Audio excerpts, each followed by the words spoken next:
신약성경 로마서 1장 13절에서 17절을 다같이 합독합니다.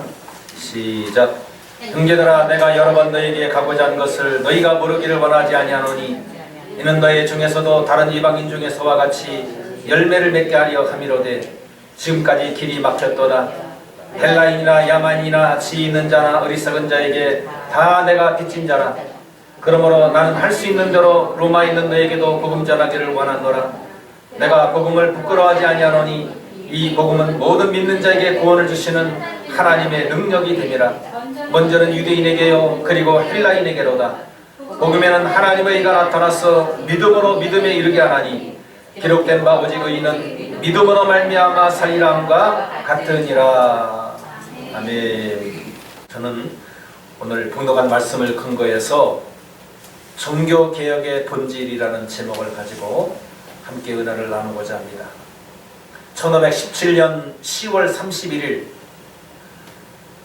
가톨릭의 부패와 또 교권으로 인해서 수많은 영혼들이 하나님을 만나지 못하고 그 미혹이 되어서 어둠의 종로로 타고 빛을 보지 못하고 살아가는 그때에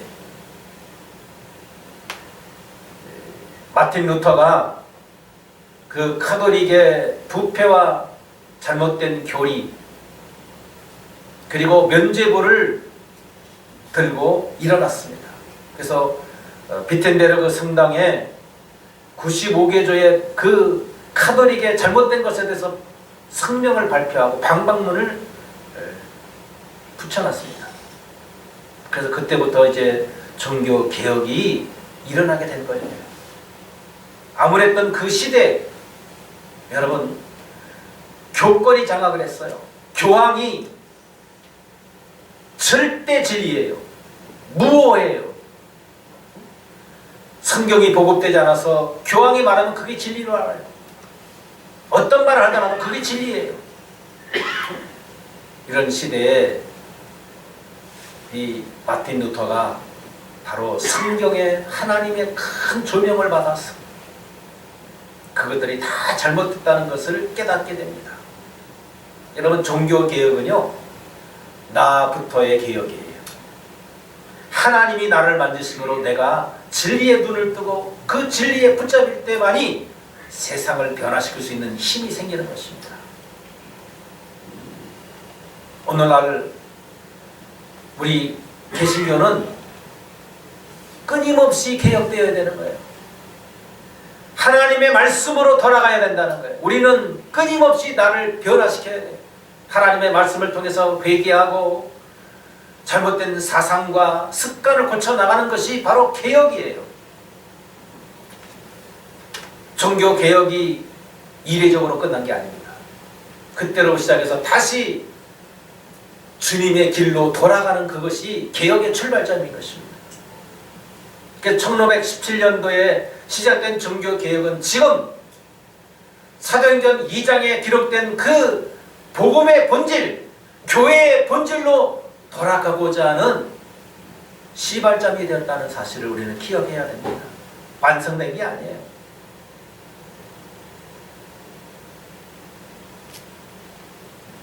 그래서 이 3대 캐치프레이스가 있는데 솔라 피데, 오직 믿음으로, 솔라 스크립추라, 오직 성경으로, 솔라 그라치아, 오직 은혜로, 이 세 가지 기치를 내걸고 종교개혁이 시작된 것입니다. 왜냐하면 선행으로 자기의 공로로 구원받는다고 카톨릭에서 가르쳤기 때문에 그런 거예요. 오늘날도 이 카톨릭은 변화가 없어요. 자기의 선행으로 자기의 공력으로 구원받는다고 그렇게 가르칩니다. 오직 믿음으로 은혜로 구원받는다고 말하지 않아요. 그렇기 때문에 카톨릭은 여러분 기독교를 폄하하나 진정한 기독교가 아닌 것입니다. 속지 말아야 합니다.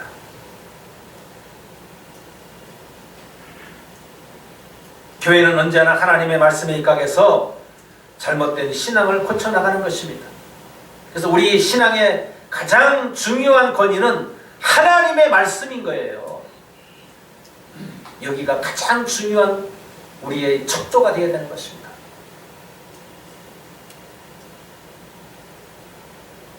교황처럼 자신의 그 권세로 어떤 제도나 방법이 우리의 사람을 고칠 수 없고 변화시킬 수 없다는 것을 우리는 깨달아야 되는 것입니다. 하나님의 말씀을 통해서 성령이 우리의 심령에 새 마음을 주시고 새 영을 부어주셔야 우리의 삶 속에 근본적인 변화 역사가 일어나게 된다는 것입니다. 우리 인간이 구원받는 것은 복음의 말씀을 믿음으로 말미암아 하나님의 은혜로 구원받는 거예요.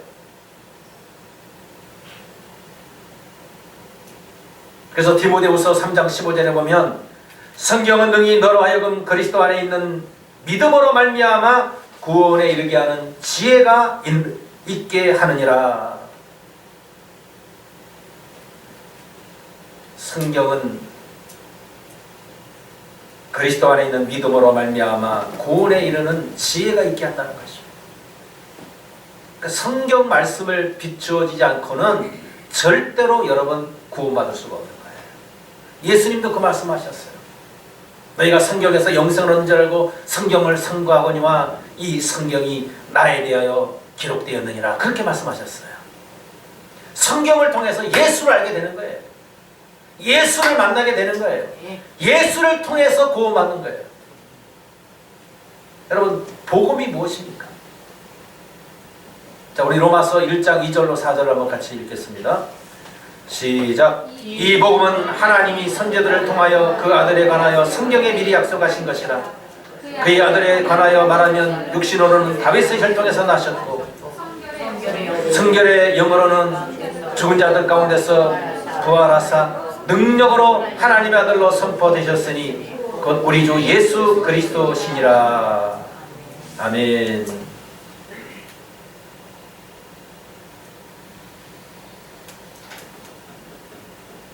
이거를 이제 우리가 구체적으로 복음이 뭐냐면 예수를 말하는데, 그분이 이 땅에 육신의 몸을 입고 오셔서 우리 사도신경 고백하는 것처럼 동정녀 마리아에게 태어나셨어요. 그리고 3년 반 동안 공생애를 사시다가 십자가에 못 박혀 죽으시고 그리고 장사된 지 3일 만에 다시 부활하셨어요. 그리고 40일 동안 제자들과 함께 생활하시고 또 나타나시고 그리고 하늘나라로 승천하셔서 하나님 보좌에 앉아 계십니다. 그리고 성령을 보내주시고 오늘날 구원받은 저와 여러분들을 위해서 지금도 하나님 앞에 중보기도 하시는 분, 그리고 다시 이 땅에 재림하셔서 저와 여러분들을 다시 데리러 오시고 그리고 세상을 심판하러 오시리. 이것이 바로 예수 그리스도예요. 이것이 바로 복음이에요.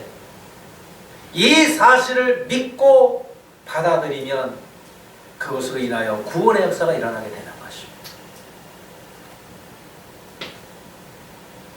그래서 믿음으로 구원받는 거예요.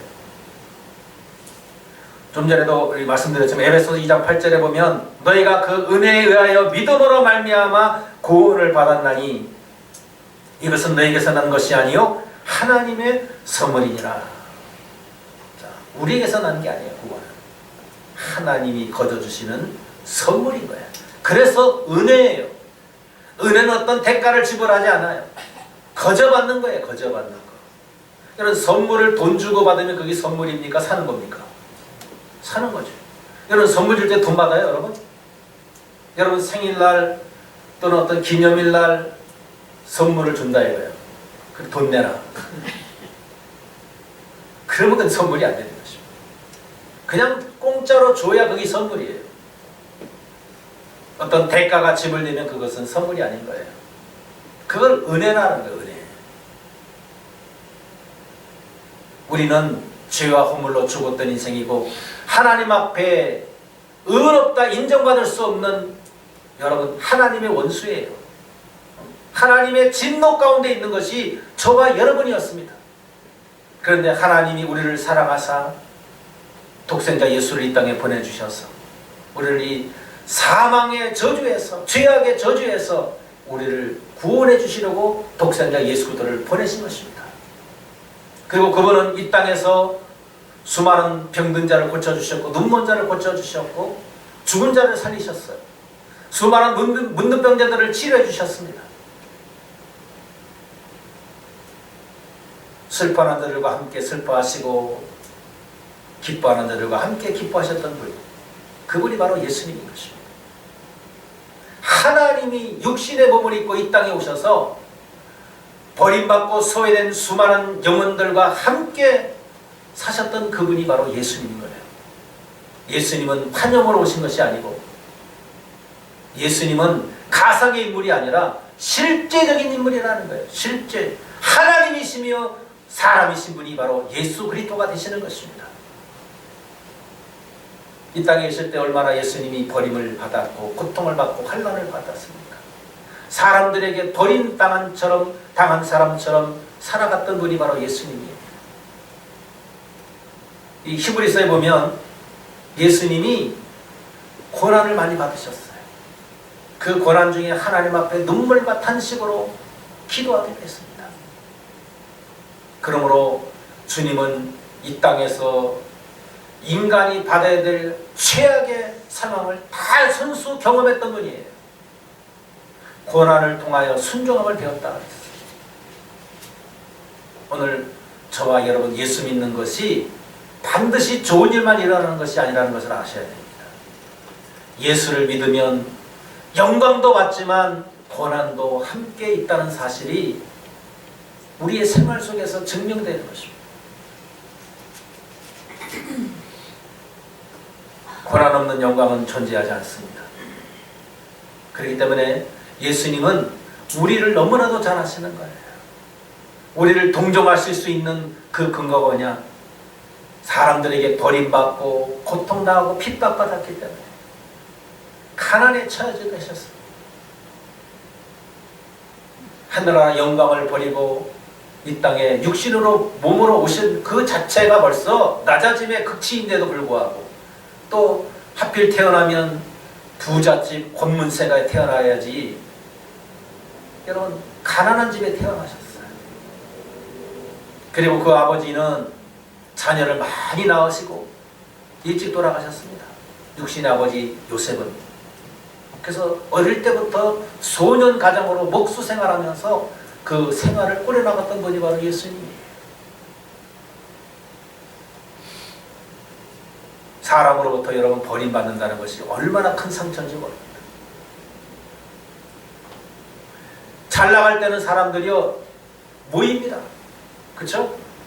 그러나 내가 어떤 안 좋은 일이 발생하면요 사람 언제 그러느냐 다 도망가요. 다 떠나요. 그게 인간이에요. 그 사람을 믿을 수밖에 없어요.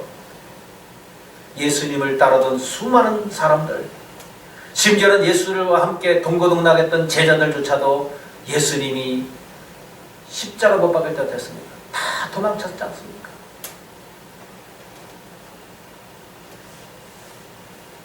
그럼에도 불구하고 예수님은 그 우리 연약함을 아시고 불쌍히 여기셔서 구원의 은혜를 허락해 주신 것입니다. 이것이 하나님의 사랑입니다. 그러므로 오늘 저와 여러분, 인간의 행위나 인간의 공로나 노력이 아닌 하나님의 은혜로 우리는 구원받는다는 사실을 망각하면 안 되는 것입니다. 믿음으로 구원을 받고 믿음으로 하나님의 자녀가 됩니다. 여러분 요한복음 1장 12절 말씀에도 보면 영접하는 자 곧 그 이름을 믿는 자들에게는 하나님의 자녀가 되는 권세를 주셨으니 라고 말씀하셨어요. 영접하는 자, 그 이름 예수 이름을 믿는 사람에게 하나님의 자녀가 되는 능력을 하나님이 부여해 주신다는 사실인 것입니다. 그리고 믿음으로 영생을 얻고 믿음으로 하나님의 나라를 상속으로 받을 수 있는 그런 권세를 얻게 되는 것입니다. 여러분 이제 여러분의 나라는 이 땅에도 있지만 하늘나라가 여러분의 진정한 고향이에요. 거기서부터 인생이 진짜 인생을 사는 거예요.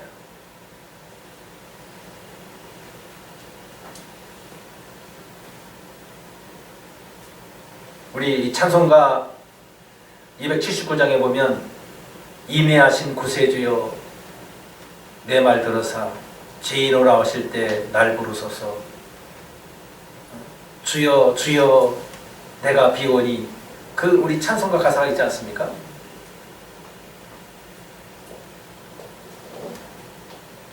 우리는 이 찬송가처럼 하나님의 긍휼을 힘입었어요. 그분의 은혜로 죄사함 받고 용서함 받았어. 여러분, 구원받는 그런 역사가 일어나게 된 것입니다. 우리의 공로는 아무것도 없어요. 그래서 우리가 하나님 앞에 나오는 것도 은혜로 나오는 거예요. 우리는 어린 양 대신 예수 그리스도의 그 의를 힘입어서 하나님 앞에 나오게 된 거예요. 여러분, 아담과 하와가 범죄했을 때 무화과 나무 밑에 숨었지 않습니까? 그 잎으로 수치를 가리고 하나님의 얼굴을 피해 숨었습니다. 그때 하나님이 아담아 내가 어디 있느냐? 그렇게 질문을 하셔요. 하나님은 하나님을 떠난 인간을 버리지 않고 찾아오시는 하나님이신 것입니다. 이 세상의 모든 종교는 자기가 하나님을 찾아가는 거예요. 그러나 우리 기독교는 뭐냐? 하나님이 우리를 찾아오시는 거예요. 그래서 당신을 계시해 주시는 거예요. 하나님을 내가 찾으면 못 찾아요.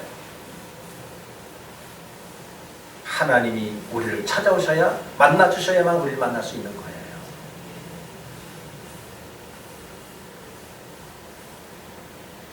그래서 이 하나님의 음성을 들은 아담이 내가 벗었으므로 숨었나이다 라고 고백을 합니다. 벗었으므로 숨었어요. 그전에는 하나님의 영광으로 옷 입혀 있었기 때문에 벌거벗었으나 수치를 알 수가 없었던 것입니다. 수치 대신에 영광이 그를 두르고 있었어요. 하나님의 영광이 아담과 하와를 두르고 있었다고. 그런데 그 영광이 거쳐버린 거예요. 죄를 범함으로 말미암아서 영광이 마치 우리 보호막이 거쳐진 것처럼 걷어진 것입니다. 그래서 무기력하고 무능한 인생이 되어버린 것입니다. 그냥 적한테 다 그냥 무방비가 된 거예요. 노출이 되어버린 거예요.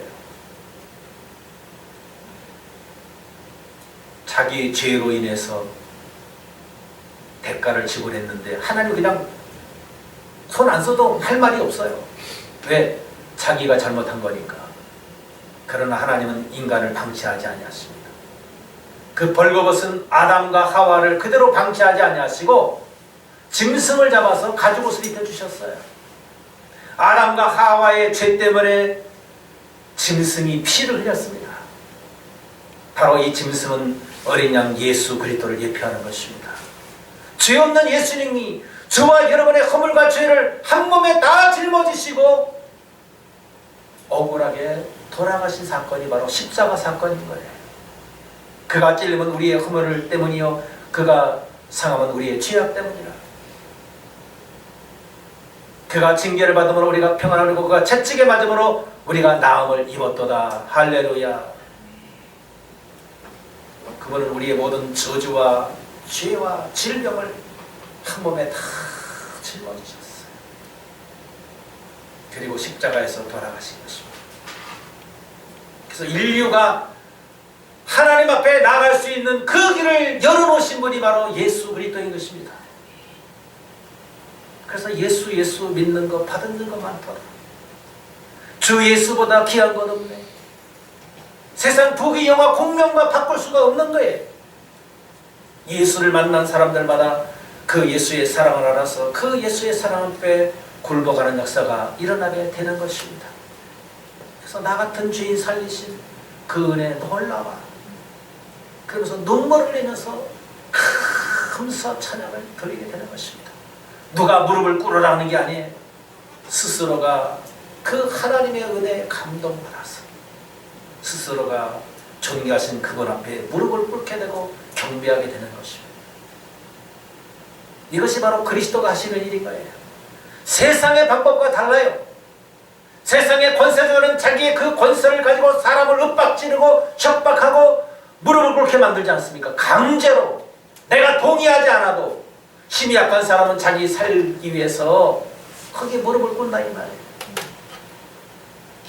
그러나 예수를 믿는 사람들은 예수 그리스도 이외에 어떤 것에도 무릎을 꿇지 않게 되는 거예요. 그것이 바로 그리스도인인 거예요. 오늘날 우리는요, 눈에 보이는 것 때문에 예수를 배반하고 팔아먹고 하나님 위에 다른 것에 절하는 일들이 얼마나 많이 있는지 몰라요. 너무나도 비겁해졌어요. 믿음이 있는 자 같으나 믿음이 없는 자들이 되었습니다. 겉으로는 굉장한 것 같은데 속은 비어있어요. 마치 라오디게아 교회처럼 나는 부자나 부유하여 나는 부족함이 없다고 했는데 실상은 아니요. 가련하고 가난하고 벌거벗고 눈멀고 그것이 바로 라오디게아의 실상이었듯이 오늘날 현대의 교회는 라오디게아와 같이 겉만 번지르르한데 속은 다 가난하고 가련하고 곤고하고 눈멀고 병들어 있어요. 벌거벗고 있어요. 그렇기 때문에 오늘날 우리는 주님께로 돌아가야 되는 것입니다. 불로 연단한 금을 사서 다시 수치를 가려야 되는 것입니다. 부유해져야 되는 거예요. 영적으로 믿음을 통해서 안약을 사서 눈에 발라서 다시 영적인 눈이 열려야 되는 것입니다. 영적인 소경의 삶에서 치유되어서 다시 주님을 대면할 수 있는 그런 은혜가 회복되어야 될 줄 믿습니다. 그러므로 우리는 예수 공로 의지하여 주님께로 나가게 되는 것입니다. 그 은혜가 감사해서 우리는 하나님 앞에 감사 찬양 드리고 봉사하는 삶을 살아가게 되는 거예요.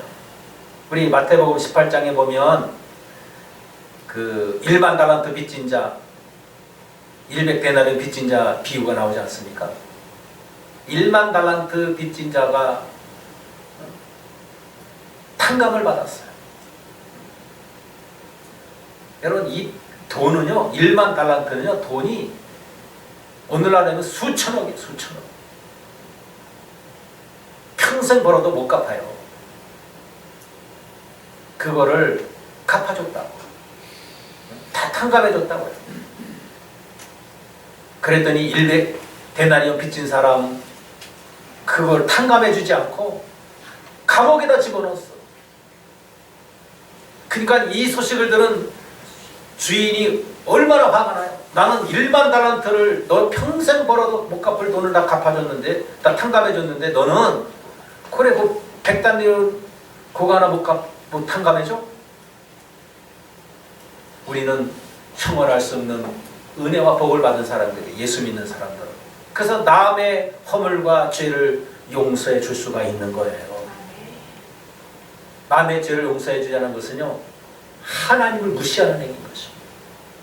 그래서 우리 주기도문에도 우리가 우리에게 죄 지은 자를 용서해 준 것처럼 우리의 죄를 용서해 주시옵고,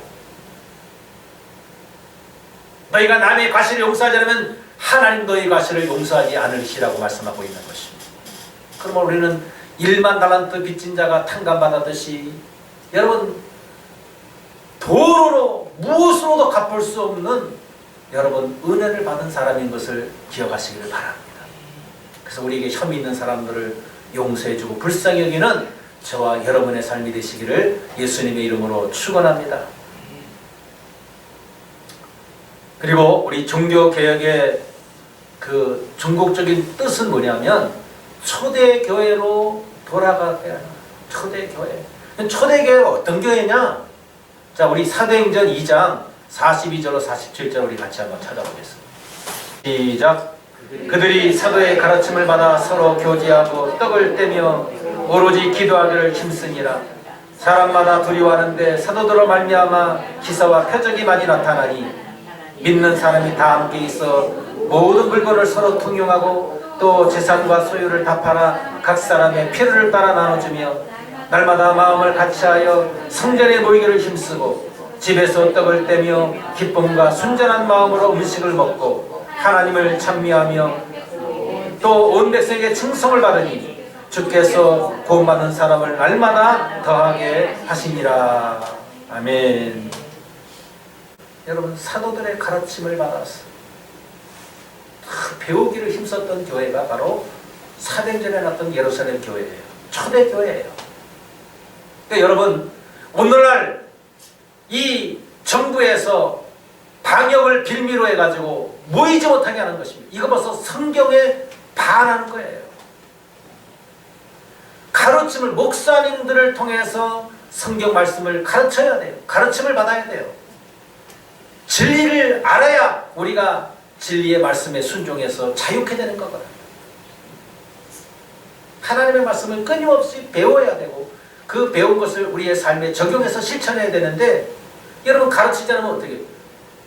하늘 양식이 공급되지 않는 거예요, 여러분. 이거를 벌써 이 정부가 하고 있다고.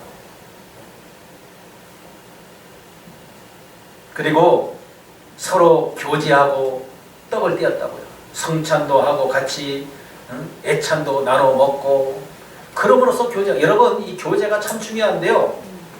특별히 유대인들은요, 아무나하고 같이 먹지 않습니다. 우리 잠언서에도 나와요. 음식을 차려놓을 때 그것이 어떤 사람이 차려놓은 걸 분간하면서 먹으라 해요. 그 사람이 그래서 높은 관직에 있다 이런 거예요. 예를 들어서 그 사람이 나를 초청할 때 의도가 있어서 초청하는 거 아니겠어요?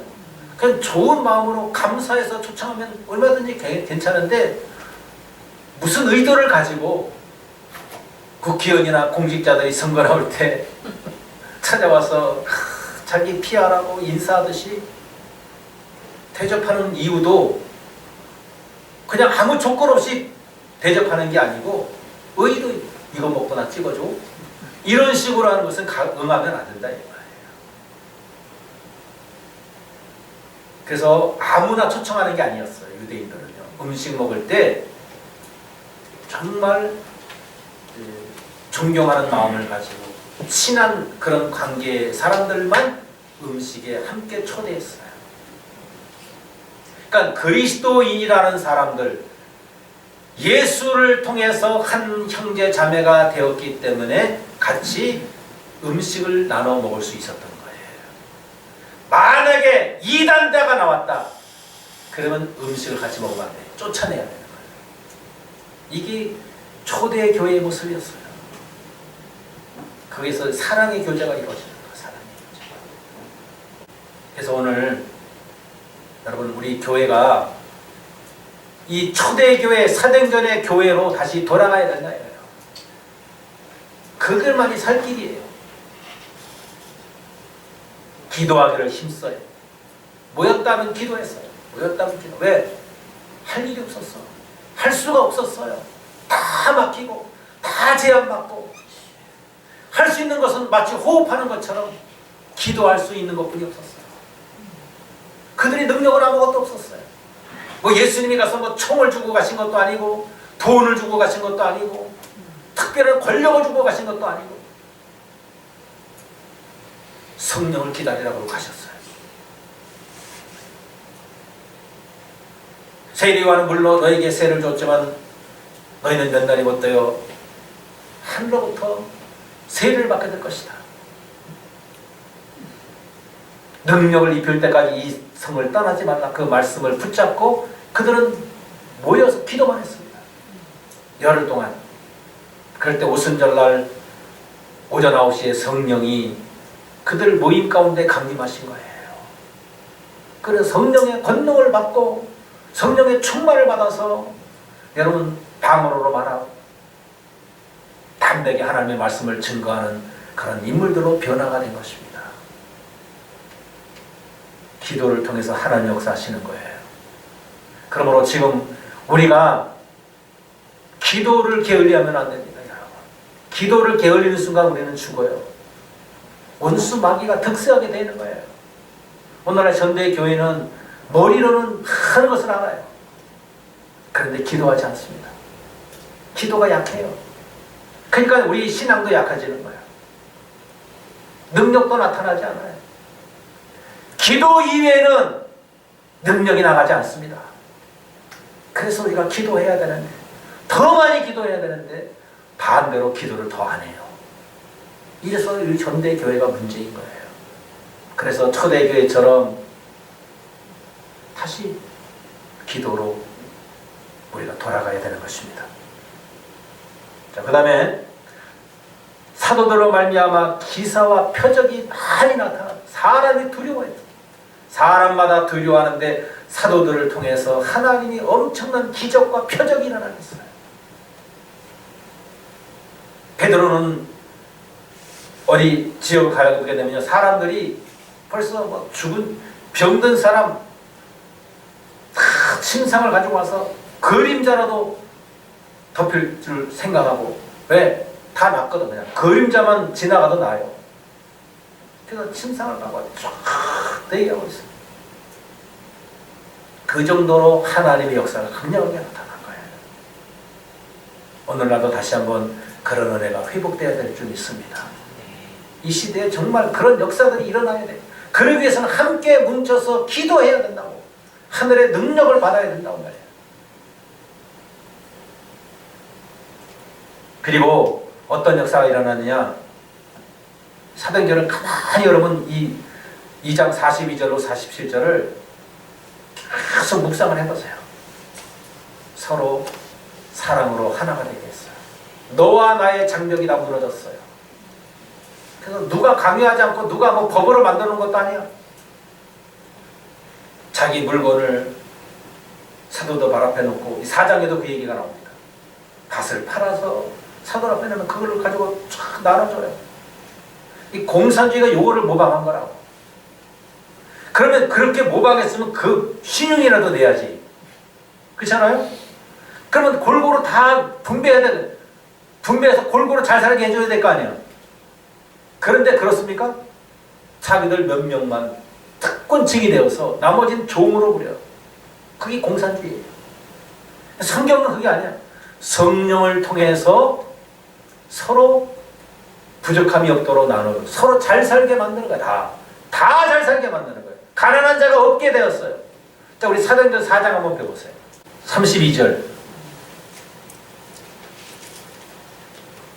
35절까지 우리 같이 한번 읽겠습니다.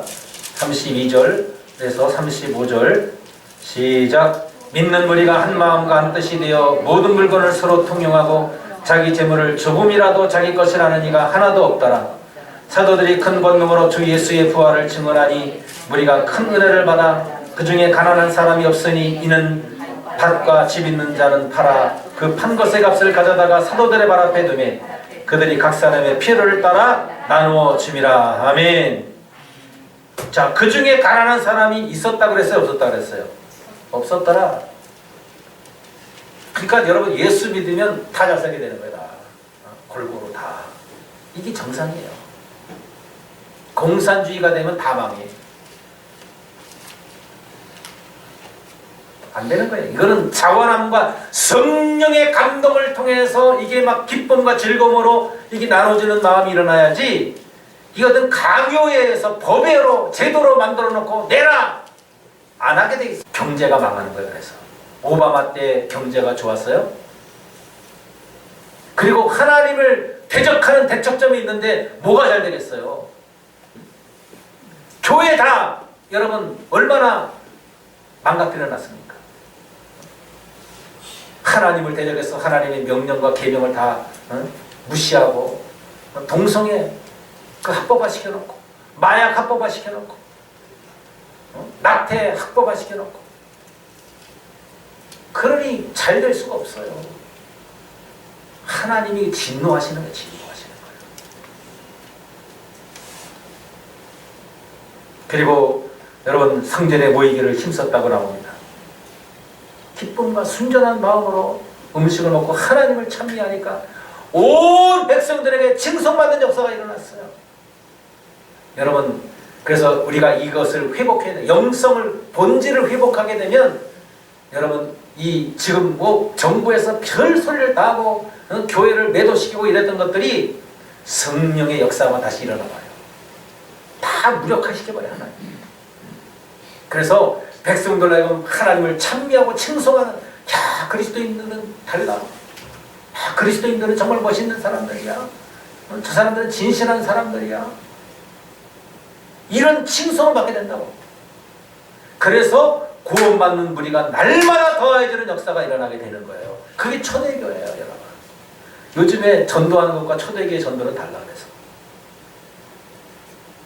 요즘은 자꾸 찾아가서 뭐 주고 이렇게 해가지고 교회 한번 와봐요 이런 식으로 해서 전도하는, 얘는 초대교회는 그렇게 안 했어. 자기들이 올 수밖에 없게 만들어놨다고. 이 본질이 회복이 되면 다 되는 거예요. 그래서 근데 우리는 본질을 자꾸 생각하지 않고 인간적인 수단과 방법으로 하려고 그러기 때문에 부작용이 생겨 나중에는 된 것 같은데 다 허무한 거예요. 그래서 교회가 숫자만 많아가지고 부흥된 게 아니고요. 숫자도 많아야 되지만 거기에 하나님의 성령이 역사하고 말씀이 역사하시고 사람들의 변의 역사가 일어나고 그 변화된 사람들을 통해서 세상의 소금과 빛의 역할을 하고 그리스도의 향기가 되고 편지가 되어서 지역사회 구석구석에 하나님의 역사가 일어나면 사람들이 여러분 감동받아서 주님께로 올 수밖에 없어요. 수가성의 여인이 예수를 만나고 났을 때 물길로 왔던 물동이 던져두고 마을에 가서 내 메시아 만났다 그러니까 사람들이 여러분 메시아로 다 만나러 오는 거 아닙니까? 이것이 먼저 돼야 된다고요. 하나님을 내가 먼저 만나야 돼. 내가 예수를 만나야 돼. 그래야만 여기에 생명의 역사가 일어납니다. 사람들은 다 여러분 물질에 다 취해 있는 것 같지만 그렇지 않아요. 여러분 물질 많은 사람들은요 공허해요. 여러분 없는 사람들 아유 나도 언제나 저렇게 부자 될까, 나는 언제나 저렇게 큰 집 짓고 살까, 응? 사람들에게 아쉬운 소리 하지 않고 살까, 이런 것들을 우리는 생각하지 않습니까? 근데 있는 사람들은 허무한 거예요. 허무한 거예요. 그것만 가지고 채워지는 게 아니라 수가성 여인처럼 그들도 무언가 사모하는 마음, 무언가 핍절한 마음을 가지고 있는 거예요. 그게 바로 예수님이에요. 예수님. 그들에게도 복음이 증거되어지면 예수를 만나서 변화 역사가 일어나게 되는 거예요. 부자든 가난한 자든 복음은 모든 사람에게 전해져야 되는 것입니다. 그래서 예수님을 만났을 때 그 여인이 해방된 거예요. 구원받은 거예요.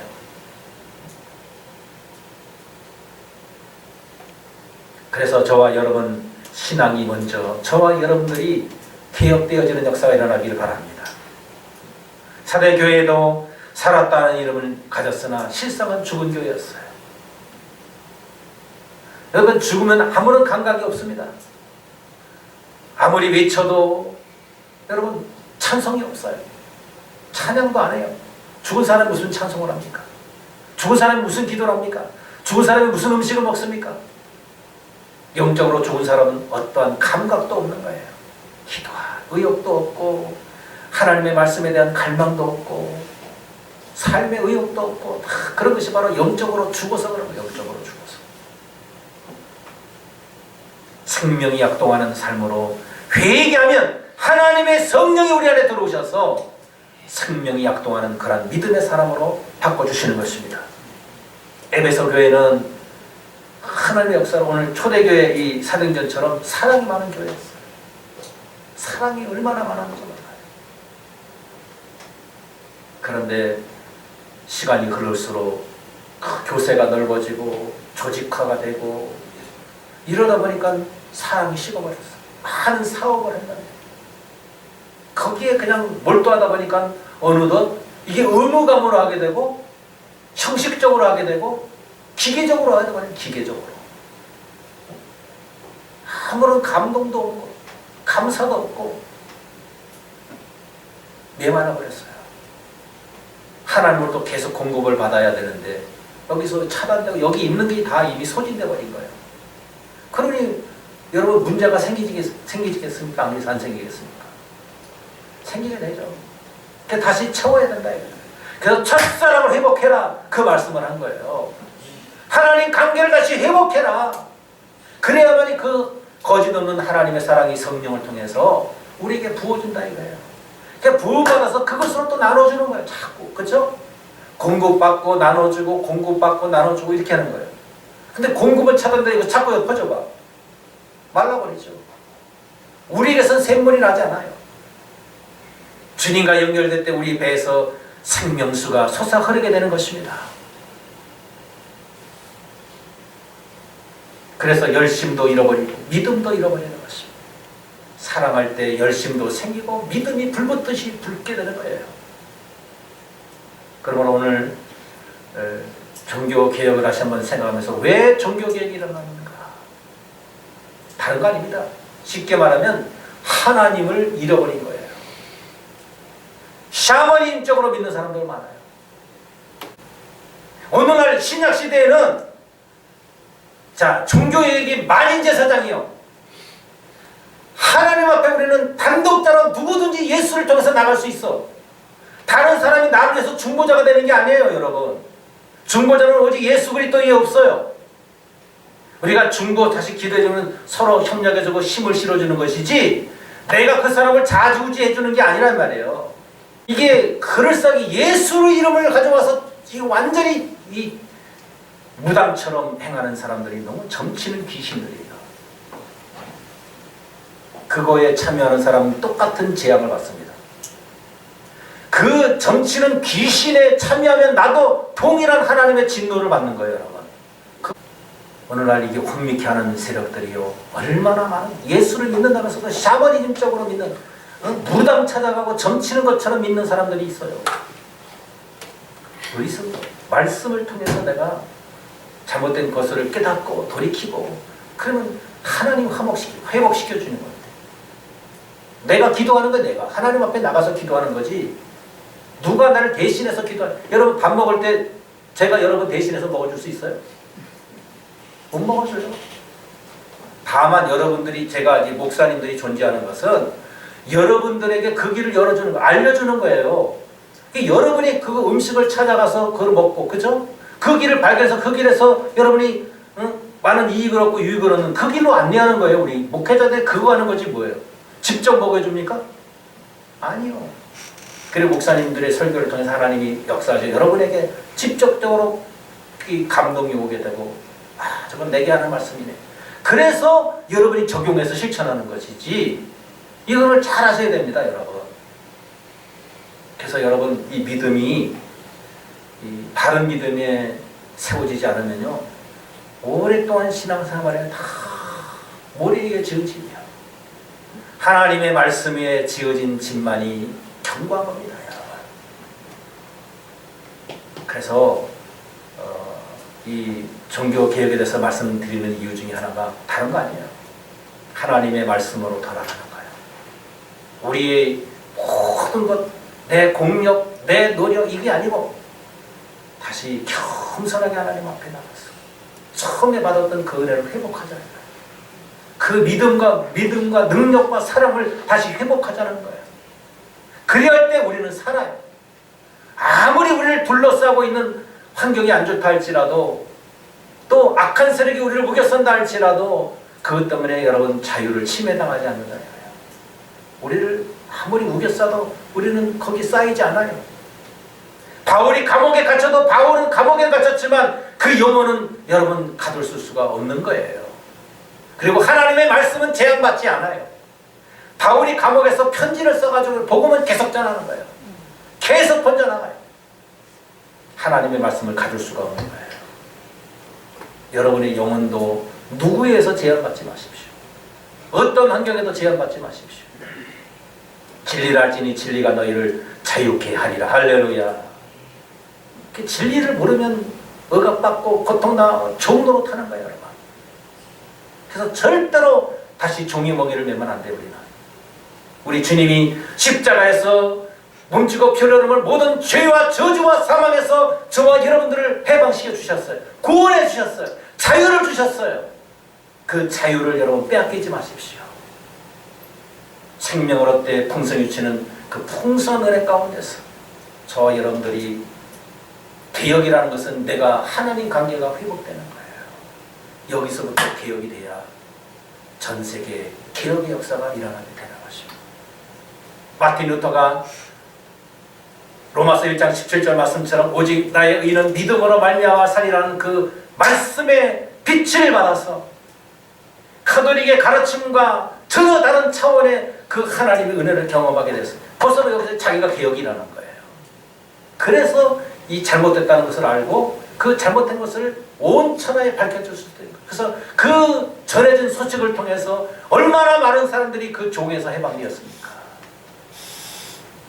나의 구원은 나로 끝나는 게 아니라 나를 통해서 많은 사람들을 구원하는 그런 통로가 된다는 사실을 아시고 오늘 다시 우리 종교개혁의 본질로 우리가 회복되어졌어. 이 어두운 시대에 곳곳에서 빛을 발하는 하나님의 사람들 다 되시기를 예수님의 이름으로 축원합니다.